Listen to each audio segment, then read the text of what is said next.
Olá, boas-vindas para você que nos acompanha no Café com Diversidade. Eu sou a Renata Moraes, da Impulso Beta, empresa que apoia organizações na sua jornada de transformação em diversidade. Aqui nesse café, a gente te convida a um papo para quem sabe que falar de diversidade, equidade e inclusão não é só a coisa certa a se fazer, mas a escolha mais inteligente. Inteligente para os negócios e para a sociedade. E nesse Café com Diversidade, a nossa convidada é a Dani Botaro. Dani é Head de Diversidade e Inclusão para a Oracle na América Latina. A Oracle é uma empresa americana de tecnologia, presente no mundo inteiro, especializada em softwares diversos e também em cloud. Dani também é minha ex-sócia querida aqui na Impulso Beta e é coautora de um livro recém-lançado, um livro que está se tornando super referência no ecossistema de diversidade, que é o Diversidade e Inclusão e Suas Dimensões, publicado nesse ano. Dani, que coisa boa te receber por aqui. Seja muito bem-vinda. Rê, que delícia. Obrigada pelo convite. Estou me sentindo aí, na Impulso Beta, tomando um cafezinho. Bom, eu sou uma mulher branca, tenho cabelo comprido, preto, liso, pouco abaixo dos ombros, estou usando uma camiseta laranja e atrás de mim um fundo desfocado branco e cinza. E como a Rê falou, sou aqui uma das pessoas que está liderando a área de diversidade e inclusão na Oracle e por isso vamos compartilhar um pouquinho dessa experiência aí, né, Rê? Exatamente. Também estou me sentindo tomando um café na Impulso Beta, com a diferença que eu estou em São Paulo e você nos Estados Unidos, né? Tirando essa diferença, estamos muito pertinhos. Teria que ser um café gelado aqui, porque tá quente pra caramba, aí deve estar mais fresquinho. Bom, estou super animado por esse papo, Dani, e já te trago aqui nossa primeira pergunta, né? A gente trabalhou juntas de 2016 a 2018. Para quem está começando a conhecer a Impulso Beta, né? A Impulso Beta é uma empresa que surgiu em 2015 com foco em equidade de gênero. Ao longo do tempo, a gente foi ampliando para cobrir várias frentes, né, dos desafios de diversidade dentro das empresas, mas lá naquele tempo a gente estava muito focado em tornar os ambientes das empresas mais inclusivos para as mulheres e, ao mesmo tempo, preparar as mulheres para os desafios, chegarem mais alto em posições de liderança, ambientes em que as mulheres fossem mais respeitadas. Passaram-se alguns anos, hoje você participa de vários fóruns em que você discute diversidade com diferentes empresas, no Brasil, em outros países da região, agora nos Estados Unidos. E eu te pergunto, o que você sente que de fato mudou nesses últimos anos na maneira como as empresas estão enxergando a pauta de diversidade? É notável, né? A gente sabe que a pandemia também acelerou muito essa discussão, os acontecimentos que tiveram um impacto muito forte, né? A presença muito forte da sociedade, como as questões ligadas à igualdade racial e ao Black Lives Matter nos Estados Unidos, a questão das mulheres que foram afetadas muito na pandemia, enfim.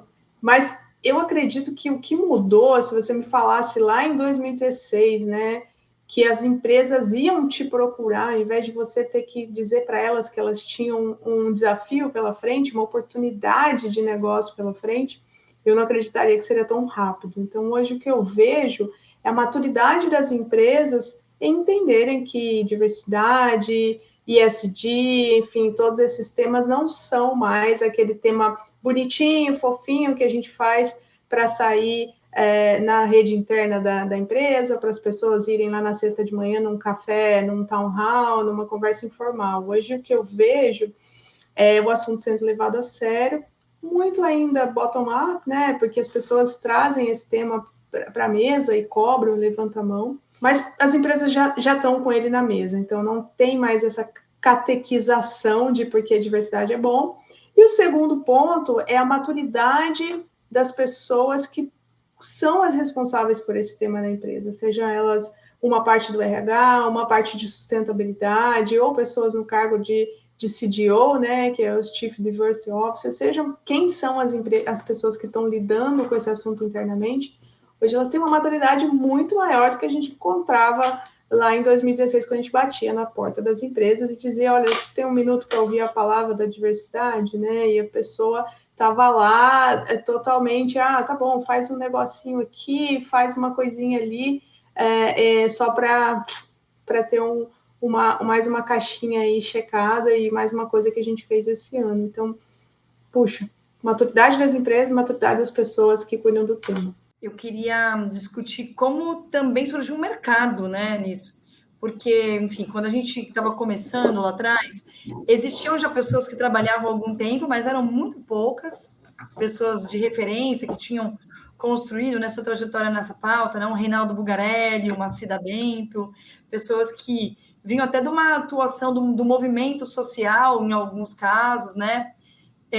Só que recentemente, assim, de uns 3 anos para cá, a gente viu explodir o interesse de diversidade enquanto carreira dentro das empresas, né? Galera foi se especializar, surgiram cursos, tem muita gente competente, né, trabalhando no mercado com essa pauta dentro e fora das empresas. E aí eu te pergunto um pouco sobre essas perspectivas de carreira e o que é esperado dessas pessoas que começam a assumir esses papéis dentro das empresas, liderando a estratégia de diversidade. E aí no livro, né, que foi publicado, ó, galera, para quem não tem aqui, deixa eu fazer um merchan do livro em que a Dani é coautora, e tem um capítulo chamado O que fazem e quem são as pessoas no cargo de Chief Diversity Officer. O Chief Diversity Officer é a pessoa na liderança da estratégia, né? E começa com C bem na ideia de C-level, né? Já tratando essa posição como uma posição mais estratégica. O que é essa posição, né? Porque assim, no Brasil é super nova essa carreira, né? O que se espera desse papel? Qual a diferença desse papel do que a gente vinha lá atrás de uma pessoa que estava tocando as ações de diversidade? A gente pode falar de uma maneira ampla o que deveria ser e o que a empresa pode esperar desse papel, né, de diversidade, de uma pessoa liderando a área de diversidade, mas a gente tem realidades muito diversas ainda. A gente tem, primeiro, assim, por que a empresa quer uma pessoa no cargo de diversidade? Porque todo mundo está fazendo. Não, porque a gente se envolveu num escândalo e a gente precisa limpar a nossa barra. Ou não, porque a gente entende que isso vai ser bom para os nossos negócios daqui a 10 anos, 5 anos. Então, tem estratégias muito diferentes dependendo da situação que a empresa está. Se ela precisa limpar a barra dela, ela precisa de alguém que fale bem, alguém que se coloque bem, alguém que seja conhecida, alguém que não necessariamente talvez vai fazer o trabalho operacional, mas que vai ser a cara da boa intenção para fora. E isso é diferente de quando você entendeu que aquilo é um valor para a sua empresa e que você vai trazer alguém para realmente cavar, né, os problemas, entender quais são as oportunidades, entender o que a gente faz bem, o que a gente pode fazer diferente.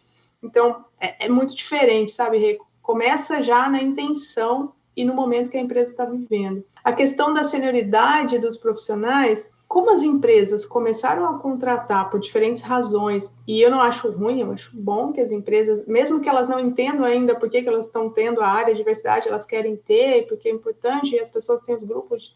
Geralmente é porque assim, a gente tem um monte de grupo de diversidade aqui, eu não sei, a BIM precisa de alguém para cuidar deles. E o que acontece é que as empresas, independente da intenção, estão saindo contratando, só que falta profissionais no mercado, né? Não tem uma formação de diversidade ainda séria.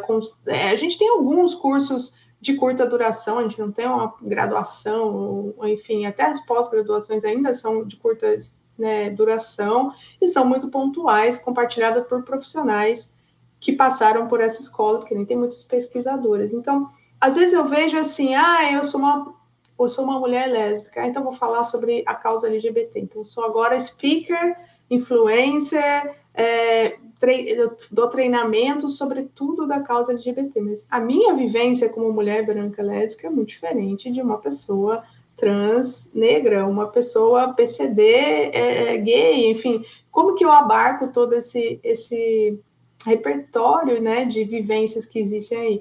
Então, poucas pessoas estudam e as pessoas até se colocam como especialistas, experts, influencers, né? O Brasil é um dos países que mais tem influencers no mundo, todo mundo é influencer, e o quanto que isso gera de frustração, porque a empresa traz a pessoa, e tem esse ponto também, a empresa muitas vezes traz a pessoa e fala, ufa, meus problemas de diversidade acabaram. Se você não tiver apoio, se você não tiver um time, se você não tiver estratégia, se você não tiver budget, se você não tiver objetivos que vocês querem alcançar, a pessoa simplesmente ela não vai ser a salvadora da pátria, ela vai ser uma pessoa que vai chegar ali e vai ficar struggling, tentando entender, né, vai tentar ficar meio barata tonta ali, vou para cá, vou para lá, faço isso que é pequenininho, faço mais aquilo com a ajuda de alguém. Tem muitos CDOs que hoje eu vejo, sim, são, por exemplo, eu já vi CEOs de grandes empresas,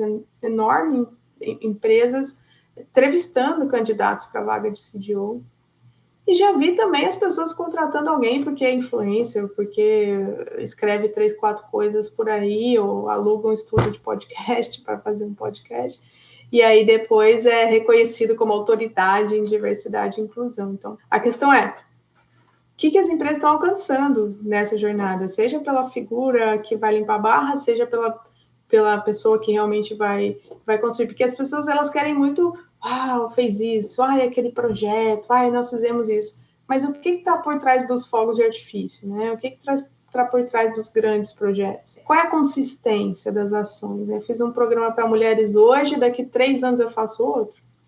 Ou não tem um next step, ou não tem um mentoring, não tem um coaching, não tem um programa para executivas sêniores, né? Eu não estou atraindo mulheres, eu não estou focando nisso, então é complicado, assim. Eu vejo que dentro do universo de pessoas liderando a área, a gente tem uma diversidade enorme de realidades. Ô, Dani, acho que está trazendo aqui uma provocação, né, do que a empresa está buscando mudar de fato, né? E quais são os instrumentos para isso. Queria comentar de um levantamento que a gente fez recentemente, até para a gente se instrumentalizar aqui na Impulso Beta e entender quais são as dores reais que as nossas empresas clientes buscam resolver por meio de diversidade, né? E a gente chegou a um conjunto de 12 motivações em que diversidade é ferramenta, não é objetivo fim necessariamente em todas elas, né? Como você trouxe, assim, né? Pô, crise de imagem, ou a empresa vai abrir IPO, vai abrir, né? Vai listar ações na Bolsa de Valores, e ela sabe que, tipo, se ela estiver performando bem alguns indicadores, ela tende a já abrir com ação com melhor valorização. E uma das coisas que as empresas ainda costumam recorrer como uma das principais medidas para promover a diversidade é treinamento, né? Assim, pô, cara, teve um puta problema de assédio, ou minha liderança tem algumas características recorrentes de dificuldade de lidar com essas pessoas de grupos diferentes que a gente começou a recrutar recentemente. Vamos treinar o pessoal, né? Você é colunista também da MIT Sloan Management Review, que é a revista da Escola de Negócios do MIT no Brasil, né? E você publicou um artigo em que você questiona a efetividade dos treinamentos de diversidade, né? Tipo, eles vão até uma página 2 e tal. E vocês fazem capacitações na Oracle. A gente, inclusive, é parceiro de vocês na Oracle no programa de liderança feminina. Como é que você está vendo hoje o papel dos treinamentos? Qual a limitação? Quando você pensa em usar ferramentas para transformar em direção dos objetivos de negócio, não necessariamente das pesquisas lá que a gente fala tanto, qual é esse grupo de soluções que você está olhando hoje? Os treinamentos, eles são necessários demais, eles são a base, porque é ali que você passa a mensagem para as pessoas do que você valoriza, do que você tolera, do que você celebra dentro da sua empresa. Você precisa deixar clara essa regra, né? O bom senso não significa senso comum, então é diferente de você esperar que cada pessoa haja como deveria agir. Cada vez é mais difícil recrutar pessoas com os valores, né? É difícil você entender ali naquele processo que muitas vezes é rápido, que você precisa cobrir, o turnover está muito alto na indústria de tecnologia, a gente tem visto desafios enormes em termos de talento, né? Então, quando a gente fala de contratar pessoas que têm os valores, no momento zero, elas precisam entender que valores são esses. E elas podem ter alinhamento com essa cultura, que o alinhamento eu entendo essa cultura e me parece que é boa. Mas ter conexão com a cultura é diferente do que ter alinhamento. Eu posso ter alinhamento e falar, nossa, essa cultura aqui da Oracle é bem legal, eu concordo com essa cultura. Eu posso não viver esses valores, eu posso não viver esse propósito, eu posso não ser uma guardiã dessa cultura. Então, os treinamentos, eles são essa base. São nessas oportunidades que você diz, aqui não, violão. Ou aqui, independente do seu credo, das suas ideias, da sua visão política, da sua experiência antepassada, quando você assina um contrato com a gente, é isso que a gente espera de você, em termos de comportamento e de ambiente respeitoso. Só que não dá para depositar nos treinamentos a responsabilidade de mudar a cultura. Ninguém, se fosse assim, as fábricas não teriam acidente de trabalho, porque elas fazem treinamento de prevenção de acidentes, elas dão equipamentos, porque as pessoas continuam morrendo queimadas lá na máquina. Porque em algum momento ela esqueceu de usar o ensinamento que ela aprendeu no treinamento, ela não botou o equipamento de segurança, ela decidiu fazer uma manobra sozinha em vez de avisar alguém ou ter alguém para ajudar, porque ela queria sair mais cedo, queria terminar o trabalho logo. Então, assim, tem um monte de microatitudes que são individuais. E as atitudes individuais não são tomadas num treinamento. A gente pode falar aqui 2, 3 horas, você me explica todos os conceitos sobre diversidade e inclusão, todos os exemplos lindos que você já viu acontecer nas empresas, e amanhã eu vou para minha mesa e vou ser soterrada por todas as coisas que eu tenho que fazer. Em 2 dias eu já esqueci metade daquilo que você falou que era para fazer, se eu não assumir como pessoa, dentro da empresa que eu estou, o compromisso do que eu quero fazer, eu vou fazer no meu time, eu vou fazer nos times que eu interajo, eu vou influenciar com os líderes que eu tenho acesso. Então, o que eu acho que faz falta nos treinamentos, primeiro, a expectativa que você põe neles. Então eu fiz treinamento para managers, agora meus managers são inclusivos. Não é isso que acontece. Segundo, que mensagens são essas que estão nos treinamentos? A gente é muito audacioso. A gente quer que em 2 horas as pessoas joguem no lixo os valores que elas aprenderam com os pais, com a igreja, né, com os professores, com os melhores amigos do colégio. Ela joga isso tudo no lixo e me escuta. E não é assim que as coisas funcionam. Né? A pessoa precisa... Tem uma frase do... Não me esqueço o nome dele, ele era CEO da Unilever, ele fala que as pessoas acham que diversidade e inclusão é uma questão de compliance, de mudança de pensamento, quando, na verdade, diversidade e inclusão é uma mudança de coração. Tem que ser uma intenção, a pessoa tem que querer fazer essa mudança. E aí ela vai estudar o que ela quiser, tem cartilha, tem treinamento, tem esse podcast, tem vídeo, tem tudo, né?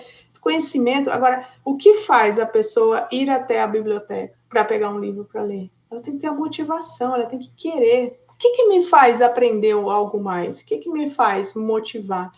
E esse antes, a gente não trabalha. Esse antes, a gente simplesmente fala, treinamento mandatório, todo mundo na sala 108, amanhã das 2 às 4. E aí eu vou lá, contrato uma consultoria de diversidade, trago todo mundo, falo, blá, blá, blá, blá, diversidade é convidar para festa, inclusão é para dançar, vocês têm que fazer... É isso que a gente faz, entendeu? E isso só é, muitas vezes, o que a gente estava discutindo antes, é assim, beleza, treinamento de diversidade foi que no final do dia não vão trazer o resultado que a gente quer, só que a gente acha que sim. E aí a gente para pelo treinamento. Beleza, fez treinamento, agora cada um volta para sua mesa e pau na máquina, todo mundo inclusivo. O que acontece depois do treinamento? Que processos? Que follow-ups? Que compromissos? Que OKRs? Que objetivos? Como a gente mede daqui 3 meses o que saiu daquele treinamento? Qual o plano que você desenhou com a sua business partner para o seu time ter mais mulheres? Ou para a sua nota da pesquisa de clima interno melhorar em termos de inclusão com as pessoas do seu time? Para mim, o treinamento não é o vilão. Para mim, o vilão é achar que o treinamento resolve tudo e não ter um pós-treinamento, uma ação que depende. E aí não estou dizendo que é uma ação do RH, tá? É uma ação das lideranças. Se eu, como líder, fui ao treinamento e depois disso não fiz nenhum plano para o meu time, para que serviu esse treinamento? Para eu passar 2 horas, conversar com outras lideranças e ter um momento ali, eu ouvi uma história triste, eu entendi agora o que passa a pessoa do grupo e tal. Ô, Dani, gosto muito quando você fala de que não tem um problema com os treinamentos. A gente só precisa dosar a expectativa que a gente tem com eles, né? Na Impulso Beta, dentre os serviços que a gente oferece para fazer gestão de mudança, né, em diversidade, estão os treinamentos. Porque a gente precisa trazer as pessoas-chave da organização para o barco, né? De áreas especializadas, como recursos humanos, compliance, comunicação, todas as lideranças. A gente precisa capacitar os grupos minorizados para ajudá-los a acelerar a curva de carreira. E muitas vezes, assim, para a gente é difícil contar o impacto do trabalho, porque o impacto do trabalho não está na satisfação do treinamento, que é uma das coisas que a gente conta, né?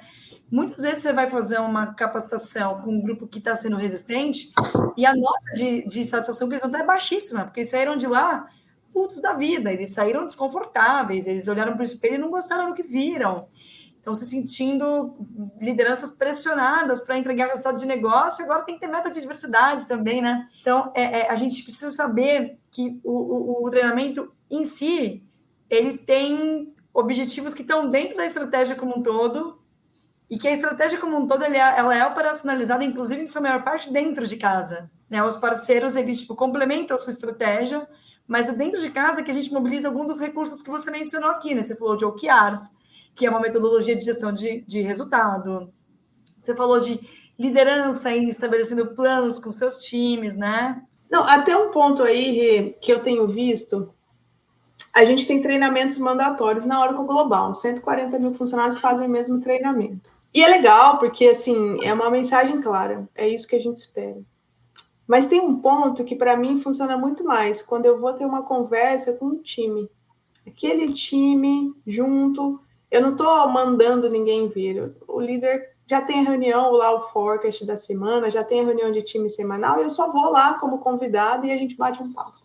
E aí eu não fico falando diversidade é isso, inclusão é aquilo, não sei o quê. A gente fala sobre experiências, a gente fala sobre dúvidas, a gente fala sobre resistências, a gente fala sobre dia a dia. E aí, nesse momento, eu entendo que o time tem um next step, sabe? Porque aí, puxa, eu vi o meu colega contando a história, meu colega aqui, ele vive a mesma realidade que eu. Não é assim, esse treinamento gringo aí não acontece aqui no Brasil. Ou, esse cara aí que falou tal coisa, mas é porque ele é lá da outra lobby, ele não entende o que acontece aqui na minha. Então, é muito legal. Eu acho que essas ações em loco, elas são mais efetivas que eu treinei todos os managers. Muitas vezes não é treinar todos os managers que resolve. Muitas vezes é treinar pessoas que são do mesmo grupo, que têm as mesmas dificuldades, que têm os mesmos desafios. Por exemplo, eu tenho 60% de mulheres no marketing e eu tenho 25% de mulheres em cargos técnicos de tecnologia. Eu não consigo fazer um treinamento que funciona para esses dois times. Eu preciso conversar com esse time sobre isso, eu preciso conversar com aquele time sobre outra coisa, entendeu? Então, eu acho que também falta isso. A gente quer... o meu OKR de sucesso é ter 100% da organização passando pelos treinamentos. Né? Ô, Dani, você está falando muito sobre teu dia a dia articulando público-chaves dentro da empresa, né? Você é uma mulher lésbica que está num alto cargo de uma multinacional. Embora você faça parte de um grupo minorizado, outras partes da tua identidade te abrem portas, né? Você é uma mulher branca, você tem uma formação educacional que ainda é super pouco comum na maior parte da população brasileira, e essa é uma crítica que existe hoje com as cadeiras de diversidade sendo ocupadas por pessoas que não vivenciam tanto as maiores agruras, os maiores desafios da população brasileira. Uma população majoritariamente negra, uma população que majoritariamente não tem acesso à educação de alto nível, e não são essas pessoas, em sua maior parte, que estão formulando as políticas para trazer essas pessoas para dentro das organizações, né? Por outro lado, a gente ouve muitas altas lideranças que contratam os CDOs, que a gente está falando, que contratam as lideranças de diversidade, algumas preocupações assim, mas tem que trazer alguém que entende do negócio, que fala a linguagem do negócio, não pode ser ativista. E muitas vezes as pessoas que acumulam diferentes identidades, né, que tem uma interseccionalidade, que perpassa diferentes desafios de grupo minorizado, são já estigmatizadas como essas pessoas que vão ser ativistas, que vão ter menos visão de negócio. Queria te ouvir um pouco, né? No teu desafio hoje de construir influência com lideranças que são, em boa parte, né, numa empresa de tecnologia, imagino eu, lideranças masculinas, pessoas brancas, como é que a gente dá conta, né, de construir influência, mas de responder essa crítica que já vem hoje desse espaço não sendo ocupado com maior representatividade? É verdade. Eu vi um estudo falando que 75%, 74%, ou seja, 3/4 das pessoas que hoje ocupam cargos de CDO são pessoas internas, pessoas que estavam liderando grupos de diversidade, ou que já era do RH, ou que já era de alguma área e decidiu assumir a posição de liderança internamente. E quem são as pessoas que estão nas empresas hoje? Se a gente pensar na força dos primeiros IRDs, né, os primeiros grupos de diversidade, nós mesmos na Impulso Beta, mulheres. mulheres brancas. Eu escuto muitas empresas, vamos começar a trabalhar o tema de diversidade. Quais grupos vocês têm? PCD, porque é uma cota, e mulheres. Tem todas as empresas. Tem em todas as empresas grupo de mulheres, grupo de pessoas com deficiência. Mas o grupo de pessoas com deficiência não está liderando a agenda de estratégia, infelizmente. Não tem essa influência ainda. E aí, hoje, quando eu olho para a maioria das mulheres em cargos de CDOs, né, colegas de trabalho, a maioria são brancas, né, algumas LGBTs, poucas delas com deficiência, a maioria mulheres brancas, cis, hétero, sem deficiência. E essa eu acredito que é o resultado de quem estava ali na hora. Né? Isso tem mudado, a gente tem visto mais pessoas negras estudando, mas o tema de diversidade, não só falando da sua própria vivência, mas trabalhando em consultorias, falando sobre o tema de diversidade, tomando cursos, inclusive mais oportunidades aparecendo, né? Mas eu ainda vejo isso resultado dos grupos de mulheres que surgiram lá, né, há 10 anos atrás, 15, 20 anos atrás nas empresas, e essas mulheres que hoje assumem as cadeiras são aquelas, a fulana já trabalha aí com esse negócio de diversidade, vamos botar ela, porque até a gente trazer uma pessoa de fora, um board, não sei o quê. Então, eu vejo o resultado disso. Acho que é preocupante se a gente não tem uma pessoa que fale a língua do negócio. Você tem que ser uma ativista corporativa. E esse ativismo corporativo, ele demanda uma leitura que muita gente não tem de experiência. E eu entendo que muitas pessoas passam por experiências muito dolorosas, muito excludentes, com muito pouca oportunidade, muito pouca oportunidade. Então, o que essas pessoas querem é uma mudança rápida, porque quando você está sentindo dor, você quer que aquela dor pare. E a gente sabe que a jornada de diversidade e inclusão, ela não é uma coisa que você está sentindo uma dor de cabeça e toma um remédio e aquilo passa. Você tem uma ferida, essa ferida tem que ser limpa, ela tem que ser curada, tem que ser costurada, tem que fazer curativo, depois tem que fazer fisioterapia, enfim, você tem uma jornada de recuperação tão grande que muitas vezes aquela pessoa que está com a ferida aberta, ela não consegue esperar. E isso falta muitas vezes nas pessoas que trabalham com diversidade e inclusão, por isso que elas não conseguem influenciar, convencer, conseguir aquilo que querem, porque elas acreditam. Eu também queria que a mudança acontecesse amanhã, você também queria que a mudança acontecesse amanhã, mas a gente tem consciência de que isso não vai acontecer, porque a gente está falando de valores humanos, a gente está falando de crenças, a gente está falando de ameaça às pessoas que estão, elas se sentem ameaçadas, as pessoas que estão na posição de poder.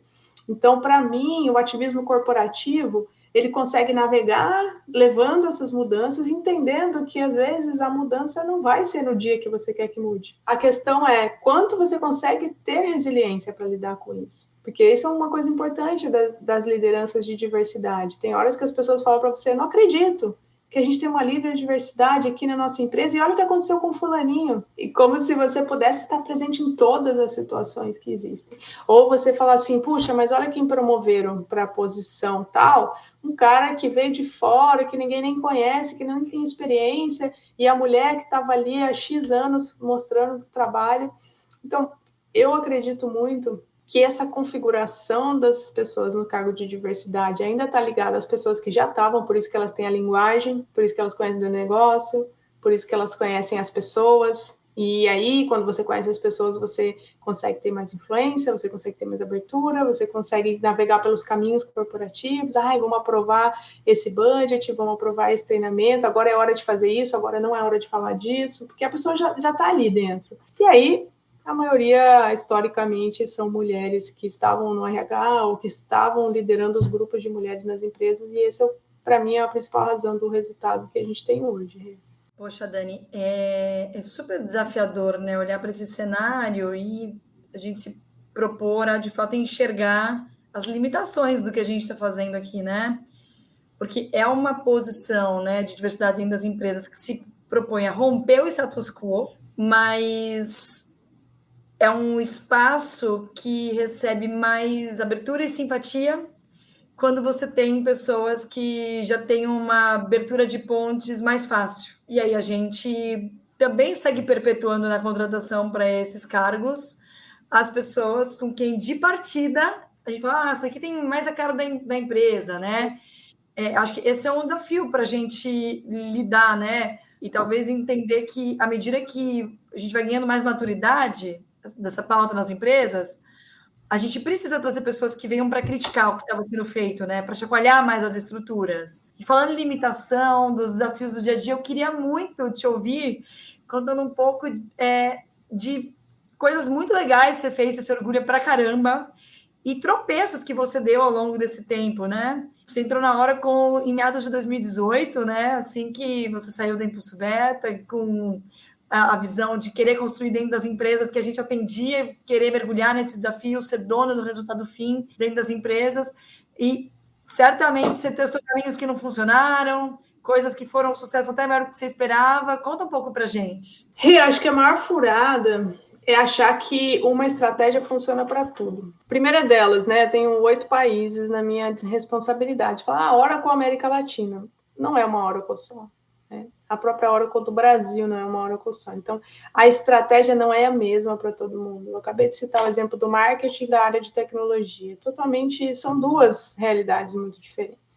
Então, a primeira grande furada foi assim, pessoal, vem cá, olha isso aqui, estratégia de diversidade, México faz isso, Chile faz isso, todo mundo faz isso. E aí, depois de um ano, você fala, meu, mas por que não fizeram tal coisa ali no México? Por que fizeram em dobro na Colômbia? E aí você fala, não é assim.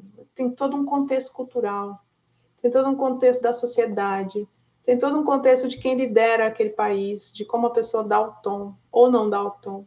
Então, tem muita coisa que está nas entrelinhas e que você só aprende dando cabeçada mesmo. Então, eu vejo isso com os times. O quanto você consegue hoje fazer essa leitura dos times que você trabalha dentro das...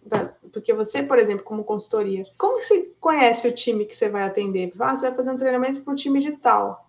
Hoje é de uma empresa de direito, de advogados. Amanhã é uma empresa de bancos. Depois de amanhã de tecnologia. Depois de amanhã é uma startup, totalmente diferente.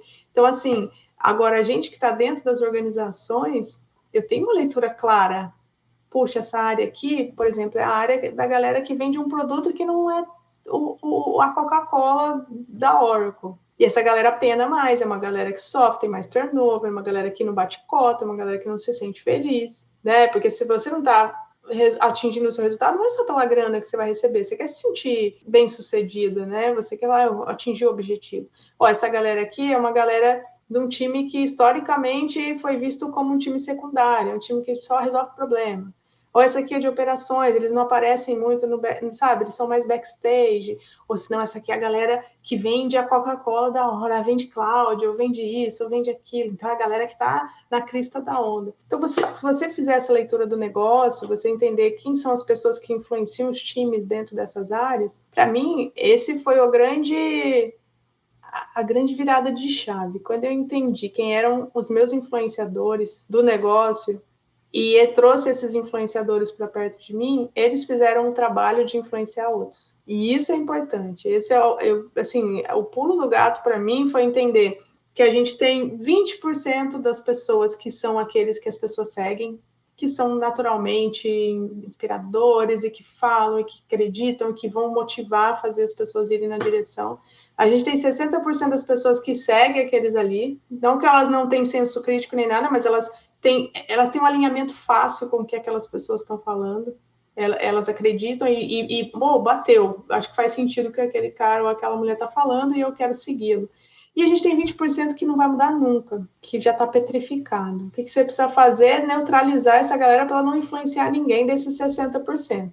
Você só deixa eles no cantinho deles lá e entende que isso é uma coisa natural e que vai ser natural em todo o processo de transformação cultural. Essas proporções você tirou de alguma visão macro de metodologia de transformação? É um pouco o que você sente empiricamente no dia a dia? Eu li isso num artigo e depois eu testei a minha hipótese. Eu acredito muito nisso, que tem muita gente... Desses 60% não são só os que seguem, são alguns que estão ali, sabe, nulos, indecisos, ou não vou votar, não vou lá no dia 2 de outubro votar, vou ficar aqui em casa vendo TV. E aí a gente tem o poder de talvez trabalhar com essa galera. Agora, aquela galera lá que, isso não é para mim, não quero nem ouvir falar desse papo, não bota energia nessa galera. Porque às vezes a gente fala, não, eu vou conquistar... Você lembra, né? A gente, quando atendia um cliente, falava, eu vou conquistar aquele cara, ele vai, não sei o quê. E a gente botava energia nele, desperdiçava, e um monte de gente que poderia ser nosso aliado. Mas é uma coisa meio do ser humano isso, né? Enfim, a gente vai aprendendo com o tempo. Então, não desperdice energia com quem não vale a pena. Mesmo que essa pessoa seja uma pessoa importante dentro da empresa, mesmo que essa pessoa seja uma pessoa influente, eu foco a minha energia em quem vai trazer mais nulos e indecisos para a mesa, sabe? Deixa eu te perguntar um pouco mais sobre esse desafio da regionalidade. Você contou, então, que você tem 8 países sob sua responsabilidade e você, a princípio, achou que era legal fazer uma estratégia, ia funcionar, só dar uma cascateada, uma pequena customizada. Teve algum momento, assim, de uma coisa que você lembra, assim, pô, pensei nessa campanha, pensei nesse projeto e algum país foi super resistente ou deu tudo diferente, alguma situação emblemática que te marcou, assim, porque nesse momento, né, tem muitas multinacionais brasileiras que estão cascateando e expandindo suas estratégias para outros lugares. Por outro lado, aqui no Brasil, a gente tem muitas pessoas que trabalham em multinacionais e que o Brasil é a sede regional também, né? Então, acho que é uma pergunta que pode ser bem interessante para muitas pessoas. De maneira geral, como a gente tem esses treinamentos mandatórios, o código de conduta, essa coisa toda, a resistência ela é menor, assim, ela é mais pontual. Ah, alguém num país onde LGBT é mais um tema mais tabu, aí manda um e-mail falando que, não, mas a minha religião é contra, eu conheço uma igreja que cura pessoas LGBTs, enfim, mas coisas pontuais, uma opinião pessoal. O que eu acho que para mim é a maior dificuldade do mundo, e assim, é o meu objetivo desse ano fazer isso acontecer, como eu contrato pessoas com deficiência em países que não existe lei de cotas. Porque não é porque meus managers, minha liderança não quer contratar pessoas com deficiência, é que quando o país não tem uma lei de cotas, eu não tenho a sociedade se movimentando para formar pessoas para ocupar essas cotas. Então, não tem educação, a pessoa recebe um auxílio do governo, muitas vezes vive em condições de pobreza e exclusão dentro de casa, não vai à escola, não vai à faculdade, não tem uma vida social, não gera dinheiro para a economia.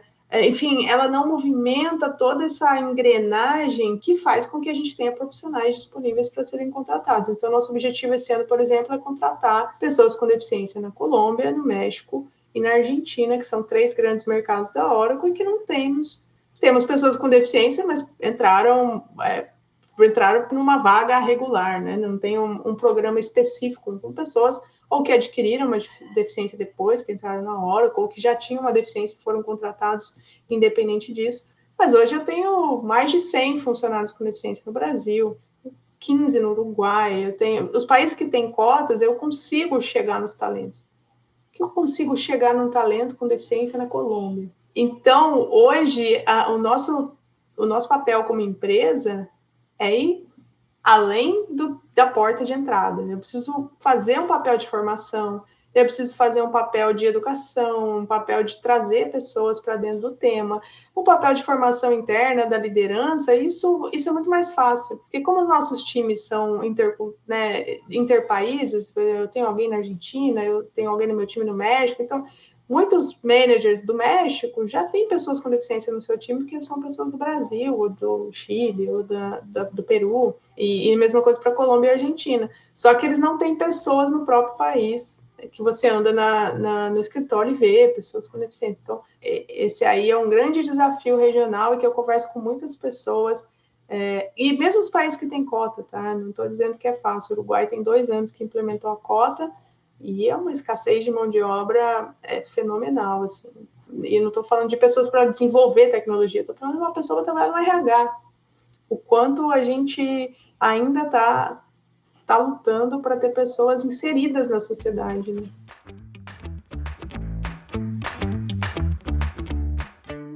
Bom, indo já para o fim do nosso papo aqui, te conto que a gente tem um quadro que se chama O que a sua liderança não te conta.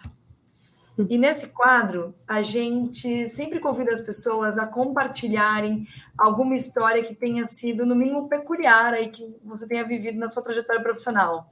Seja na sua trajetória já trabalhando com diversidade, antes disso, para as pessoas conhecerem um pouco mais a Dani Botaro, a pessoa por trás das estratégias de diversidade, para a gente, enfim, de repente, democratizar algum insight que você tenha tido depois de passar por alguma situação, Então, eu te passo a palavra para compartilhar com a gente alguma história inusitada aí que você tenha vivido. Putz, uma história inusitada. Vou contar uma nossa, Henri. Eu acho que a gente tem uma história muito legal, assim, porque eu venho de um background acadêmico, então eu era professora. Professora não escuta os alunos, né? Historicamente era assim antigamente, então falava e não escutava. Quando eu entrei e comecei a trabalhar na Impulso Beta, a gente começou a fazer esses treinamentos, entender que as pessoas estavam ali não só para eu descarregar o que estava no PPT em cima delas, mas também era uma construção conjunta de discordância, de concordância, de histórias compartilhadas. A princípio, não era o que eu queria, né? Eu não quero ouvir essas pessoas, eu quero ir lá dar o treinamento, quero que elas aprendam e tchau. E aí eu comecei a entender, e você é uma pessoa-chave nesse meu processo de escuta, de quanto que você entrevista todo mundo o tempo todo, né? Uma qualidade que você tem, mas por quê? E você é incisiva nisso. Eu acho que isso foi uma coisa assim que eu tive que trabalhar muito como a minha cabeça de cientista, né, de ex-cientista, ex-professora, de ouvir e construir conjuntamente as opiniões das pessoas. E hoje eu acredito que isso é um dos grandes skills que me ajuda a mediar conversas, a construir pontes entre visões diferentes entre as pessoas, porque essa escuta, muitas vezes, e a gente escutou públicos muito diversos, né? E eu entendo que por mais que você tenha vivência e diversidade, você nunca vai conseguir ter a visão de quão diverso realmente são as experiências das pessoas nas empresas.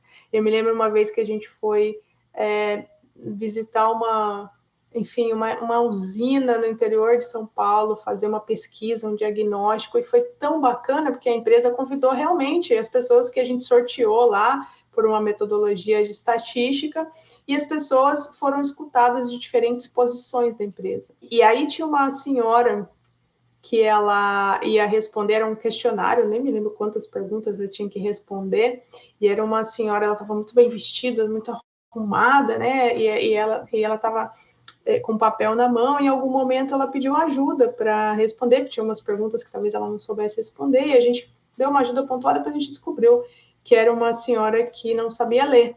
E a gente, naquela hora, entendeu que ela estava de folga aquele dia, ela trabalhava na lavoura, né? Ela era uma trabalhadora rural, e que era aquele dia a empresa tinha convocado ela, porque ela tinha sido uma das pessoas sorteadas, ela estava de folga, então ela se arrumou toda, porque a empresa convidou ela para um evento especial, que talvez ela nunca tinha participado antes, e a empresa queria ouvir a opinião dela sobre aquele assunto que afetava ela diretamente como uma mulher negra, trabalhando numa das áreas principais da empresa. E aí foi tão assim, do tipo, como nós mesmos caímos nas armadilhas dos nossos próprios vieses, né? A gente vê uma pessoa toda arrumada e fala, é secretária, ou é uma pessoa do administrativo, uma pessoa que trabalha aqui no escritório, e na verdade era uma realidade muito diferente. Então, a gente não consegue imaginar olhando a capa, e até hoje, né? Quem me conhece na Oracle hoje não sabe, não tem um filme sobre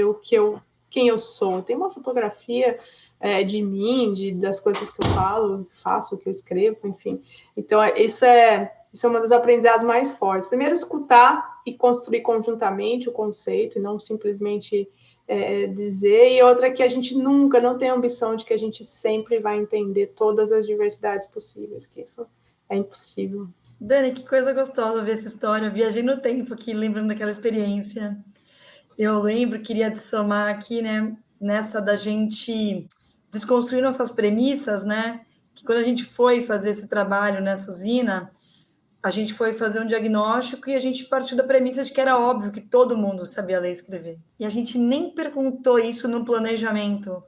E a gente dimensionou um tempo, né, de aplicação do questionário, de realização dessa pesquisa com as pessoas, considerando que a gente ia encontrar pessoas muito semelhantes às pessoas que a gente estava acostumado a encontrar em áreas administrativas. Então, acho que é uma boa provocação isso que você trouxe, né?